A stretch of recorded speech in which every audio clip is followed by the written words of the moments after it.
So this is something you could store your eggs in your refrigerator to help you save space and keep organized. I received this from the brand called Sot Family. It's made out of a durable plastic. So this can hold up to 28 eggs.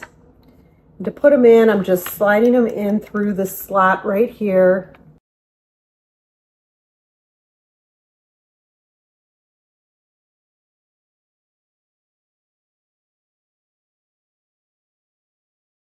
Okay, so you can see here how narrow this is, and this is so cool because it takes up less space than a carton of eggs. When you're ready to grab an egg, you just take one and the rest start to roll into the next place.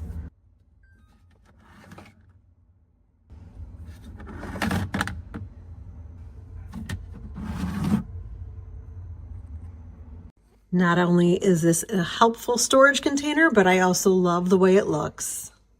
Shop this product. The link is in the description and also pinned in the comments.